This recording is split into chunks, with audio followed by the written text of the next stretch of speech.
अक्सर हम अपने जीवन में अच्छे दिनों का इंतजार करते रहते हैं। हम चाहते हैं कि सब कुछ अचानक ठीक हो जाए, दुख दूर हो जाए और जीवन में खुशियां आ जाएं। लेकिन बहुत कम लोग ये समझ पाते हैं कि अच्छे दिन आने से पहले भगवान हमें कुछ संकेत जरूर देते हैं। ये संकेत हमेशा साफ दिखाई नहीं देते। कई बार ये दुख, परेशानी और अकेलेपन के रूप में आते हैं। इसलिए हम उन्हें पहचान नहीं पाते और सोचते हैं कि हमारे जीवन में केवल बुरा ही हो रहा है। जब जीवन में एक के बाद एक मुश्किलें आने लगती हैं, जब अपने लोग भी दूर होने लगते हैं, जब हर रास्ता बंद दिखाई देता है, तब बहुत लोग निराश हो जाते हैं। उन्हें लगता है कि शायद भगवान ने उन्हें छोड़ दिया है। लेकिन सच ये है कि कई बार यही समय हमारे जीवन के सबसे बड़े परिवर्तन की शुरुआत होता है। जैसे रात सबसे ज्यादा अंधेरी तब होती है जब सुबह होने वाली होती है, वैसे ही जीवन में सबसे कठिन समय अक्सर उस बदलाव से पहले आता है जो हमें आगे बढ़ाने वाला होता है। जब इंसान टूटने लगता है, तब भगवान उसे नई शक्ति देने की तैयारी कर रहे होते हैं। जब लोग हमारी कदर नहीं करते, तब कई बार भगवान हमें उस जगह से निकालने की तैयारी कर रहे होते हैं जहां हमारी कीमत नहीं समझी जाती। इसलिए अगर आपके जीवन में अभी सब कुछ उल्टा हो रहा है, तो घबराने की जरूरत नहीं है। हो सकता है ये भगवान का संकेत हो कि अच्छे दिन अब ज्यादा दूर नहीं है। मेरे प्यारे भक्तों, अगर आप इस संदेश तक पहुंचे हैं, तो इसे केवल एक संयोग मत समझिए। कई बार जीवन में कुछ बातें हमें सही समय पर इसलिए मिलती हैं क्योंकि हमें उनकी जरूरत होती है। इसलिए इस संदेश को ध्यान से सुनिए, समझिए और अपने जीवन में उतारने की कोशिश कीजिए, क्योंकि कई बार एक छोटा सा विचार भी हमारे जीवन की दिशा बदल सकता है। भगवान हमेशा हमें मजबूत बनाना चाहते हैं, लेकिन मजबूत बनने की प्रक्रिया आसान नहीं होती। सोचिए, अगर लोहे को मजबूत बनाना हो तो उसे आग में तपाना पड़ता है। उसी तरह जब भगवान किसी इंसान को जीवन में बड़ा बनाना चाहते हैं, तो पहले उसे कठिन परिस्थितियों से गुजरने देते हैं, ताकि जब अच्छे दिन आए तो वह व्यक्ति उन्हें संभाल सके। अगर किसी व्यक्ति को बिना संघर्ष के सब कुछ मिल जाए, तो वह उस चीज की कीमत नहीं समझ पाता। लेकिन जिसने कठिन समय देखा हो, वो छोटी सी खुशी की भी कदर करना सीख जाता है। इसीलिए जब जीवन में कठिन समय आए, तो उसे केवल दुख मत समझिए। हो सकता है ये समय आपको अंदर से मजबूत बनाने के लिए आया हो। कई बार जीवन में बार बार एक जैसी समस्याएं आती हैं। पुराने रिश्ते टूटने लगते, हार वो मन में बेचैनी रहने लगती है, लोग आपकी परवाह करना छोड़ देते हैं। ऐसे समय में इंसान सोचता है कि आखिर मेरे साथ ही ऐसा क्यों हो रहा है। लेकिन कई बार ये सब संकेत होते हैं कि अब आपका जीवन बदलने वाला है। भगवान चाहते हैं कि आप पुराने रूप को छोड़कर एक नए जीवन की ओर बढ़ें। जब एक रास्ता बंद होता है, तो अक्सर कोई नया रास्ता खुलने वाला होता है। लेकिन हम इतने परेशान हो जाते हैं कि उस नए रास्ते को देख ही नहीं पाते। जब आपकी मेहनत का फल तुरंत नहीं मिलता, तो ये भगवान यह देख रहे होते हैं कि आप बिना फल की चिंता किए कितना ईमानदारी से अपना काम कर रहे हैं।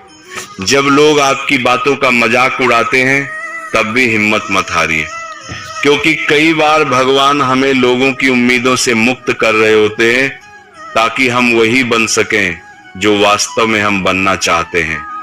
कई बार जीवन में ऐसा समय आता है जब इंसान खुद को बहुत अकेला महसूस करता है।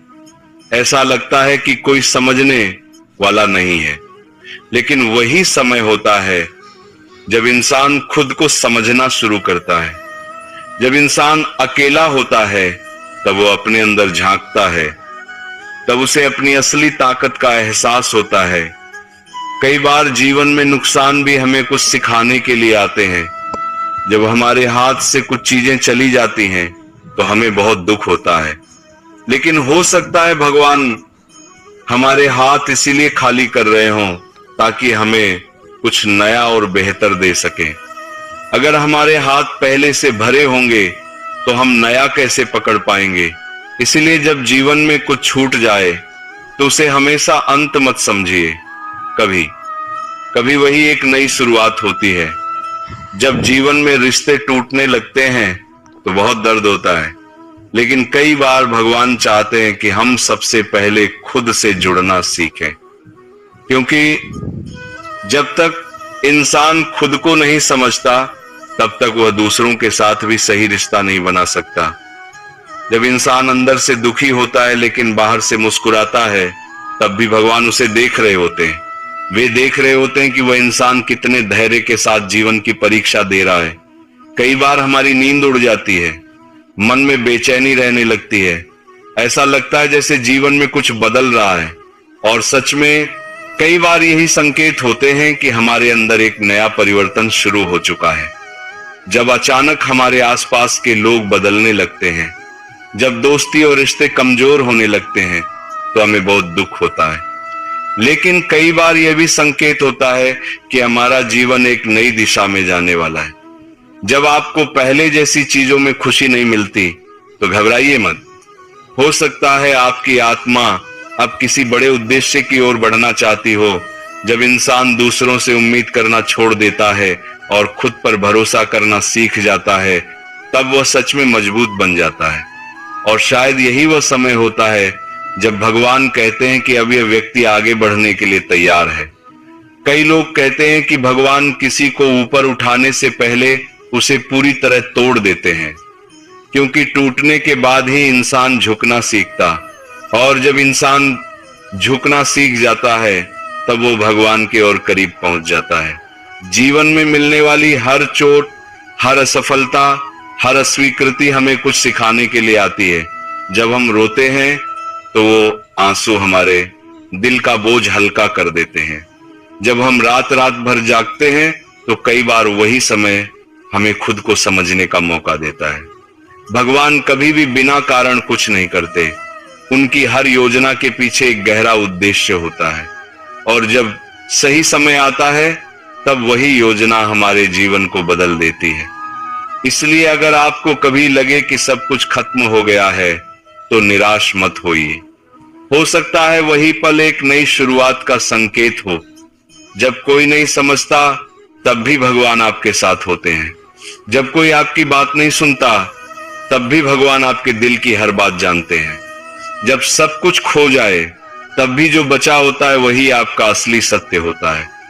अक्सर अच्छे दिन आने से पहले दुखों के रूप में संकेत आते हैं, लेकिन अगर हम धैर्य रखें और विश्वास बनाए रखें तो वही संकेत हमें एक नई रोशनी की ओर ले जाते हैं। जब हम अकेले चलते हैं तब भी भगवान हमारे साथ चलते हैं।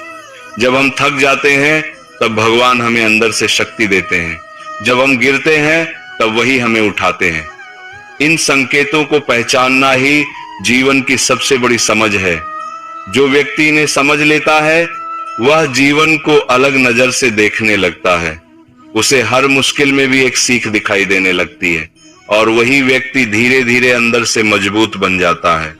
जीवन की सबसे सुंदर सुबह हमेशा सबसे अंधेरी रात के बाद आती है। इसलिए जब भी जीवन में अंधेरा दिखाई दे तो मुस्कुराने की कोशिश कीजिए, क्योंकि हो सकता है सूरज उगने ही वाला हो। वेदांत की आखिरी रात एक गहरी शांति में गुजर गई। गांव वाले कहते हैं कि उसकी आखिरी सांस भी एक संदेश की तरह थी, ये बताने वाली कि भगवान का हर संकेत एक वरदान होता है, बस हमें धैर्य से उसे समझना चाहिए। वेदांत के जाने के बाद उसका साधना केंद्र केवल एक इमारत नहीं रहा, वह उन लोगों के लिए तीर्थ बन गया जो जीवन की ठोकरों से थक चुके थे, जो हार के कगार पर खड़े थे, और जिन्हें यह जानना था कि उनकी पीड़ा व्यर्थ नहीं है। वेदांत के शिष्यों ने उसकी बातें, अनुभव और उपदेश एक छोटी पुस्तिका में लिखे। उसका नाम रखा गया संकेत वाणी। यह पुस्तिका गांव गांव और शहर शहर में भी युवाओं में यह किसी कीमती गहने जैसा माना गया। कई बार तो सिर्फ एक वाक्य किसी का जीवन बदल देता था। उसे कांति उस किताब में एक खास पंक्ति थी, जब भगवान कुछ बड़ा देने वाले होते हैं तो पहले वह तुम्हें भीतर से खाली करते हैं ताकि उस नए लिए जगह बन सके। यह विचार लोगों को टूटने के बाद उठ खड़े होने की हिम्मत देता था।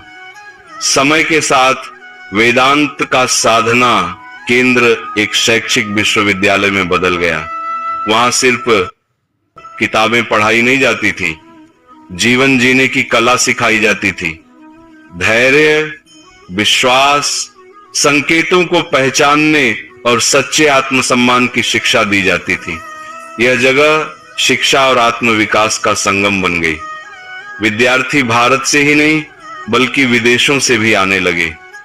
हर कक्षा में वेदांत की तस्वीर लगी रहती और उसके नीचे लिखा रहता, जब तुम हार मानने लगो समझो ईश्वर तुम्हें निखार रहे हैं।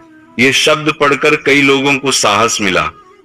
हर साल 5 जनवरी को वेदांत की पुण्यतिथि पर संकेत दिवस मनाया जाने लगा। उस दिन लोग अपनी विफलताओं के बारे में लिखते, उन्हें जला देते और वेदांत की शपथ लेते कि हम हार नहीं मानेंगे। यह सिर्फ धार्मिक दिन नहीं रहा बल्कि एक प्रेरणात्मक जन आंदोलन बन गया। कई युवाओं ने उसी दिन अपनी आत्महत्या की सोच छोड़ दी। बुजुर्गों को फिर से जीवन में प्रेरणा मिली। यह दिन लोगों को यह याद दिलाता था कि कठिनाई अस्थायी है और संकेत हमें आगे बढ़ने का रास्ता दिखाते हैं। एक विदेशी लेखक ने वेदांत की जीवन गाथा लिखने की अनुमति मांगी। पुस्तक का शीर्षक रखा गया, जिसने भगवान की चुप्पी सुनी। उस पुस्तक का एक अध्याय बहुत प्रसिद्ध हुआ, जब तुम टूट रहे हो तब तुम तैयार हो रहे हो। यह विचार अमेरिका, जापान, ब्राजील और यूरोप के विश्वविद्यालयों में पढ़ाया जाने लगा।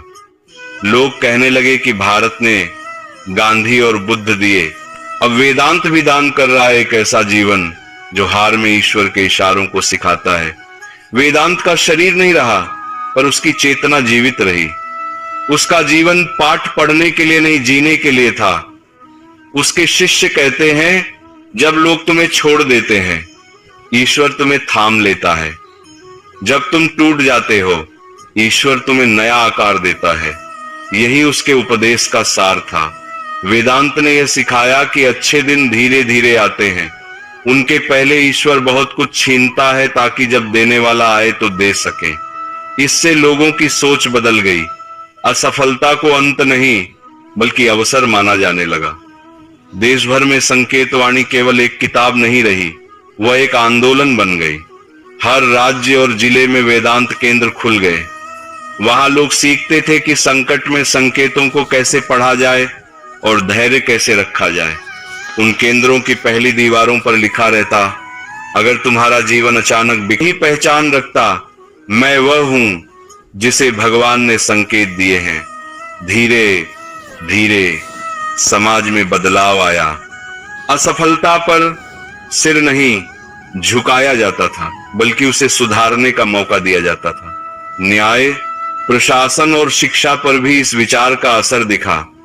उदाहरण के तौर पर राजस्थान के कलेक्टर ने संकेत छात्रवृत्ति योजना शुरू की, जो छात्रों को बार बार असफल होने पर भी मौका देती थी। अदालतों में भी दोषियों को सुधारने पर ध्यान दिया जाने लगा। यह नया नजरिया समाज को नरम और करुणामय बना रहा था। वेदांत के विचार अब अंतरराष्ट्रीय रिसर्च का विषय बन गए। हार्वर्ड, ऑक्सफोर्ड और टोक्यो विश्वविद्यालयों ने इस दर्शन पर पढ़ाई और शोध शुरू किया। जापान में बनाई गई एक फिल्म को ऑस्कर नामांकन मिला और फिल्म के अंत में वेदांत की एक पंक्ति दर्शकों के दिल में उतर गई। ईश्वर हमेशा उत्तर नहीं देते, वह संकेत देते हैं। वैज्ञानिकों और मनोवैज्ञानिकों ने भी वेदांत की शिक्षाओं में छिपे मनोवैज्ञानिक सच को पहचानना शुरू किया। वेदांत के सिद्धांतों को न्यूरोसाइंस और आध्यात्मिकता के बीच एक सेतु माना गया। वेदांत के शिष्यों ने संकेत साधना संस्कार नाम का एक कार्यक्रम शुरू किया, जहां देश भर के युवाओं को जीवन की भागदौड़ में संतुलन सिखाया जाता था। वहां हर बच्चा एक शपथ लेता, जब मैं टूटूंगा तो मैं रोऊंगा पर साथ ही समझूंगा कि भगवान कुछ कह रहे हैं, रुको मैं कुछ बड़ा भेज रहा हूं। इन युवाओं को संकेत योद्धा कहा जाने लगा। वे जीवन की लड़ाई आंसू से नहीं आत्मज्ञानी दृष्टि से लड़ते थे। हर स्कूल में वेदांत दीवार रखी जाती, जहां छात्र अपनी विफलताओं की चिट्ठियां टांगते और महीने में एक बार उन्हें जलाकर बीते कल से मुक्त हो जाते। यह प्रतीक बन गया पुराने को छोड़कर नए को अपनाने का। वेदांत मिशन से जुड़ी कई कहानियां प्रेरणादायक थीं। उनमें से एक प्रताप की कहानी है। प्रताप बचपन में अनाथ हो गया, भूखा प्यासा बचपन गुजरा। उसे लोग बार बार चोर कहकर पीटते थे। एक दिन किसी ने उसे वेदांत केंद्र भेज दिया। वहां उसे खाना, शिक्षा और सबसे बड़ी बात यह बताया गया कि उसका जीवन व्यर्थ नहीं है। वहां उसने ध्यान सीखा और धीरे धीरे जीवन बदल गया। वर्षों बाद उसने आईएएस जैसी कठिन परीक्षा पास की, पर वह कॉरपोरेट नौकरी न लेकर वेदांत मिशन के साथ जुड़ा और गांव-गांव जाकर वही सिखाया जो उसने सीखा था। आज वह संकेत योद्धा अभियान का राष्ट्रीय संयोजक है। वेदांत का दर्शन अब भारत के बाहर भी फैल गया। अफ्रीका के रवांडा में युद्ध पीड़ित बच्चों के पुनर्वास के लिए वेदांत के तरीके अपनाए गए।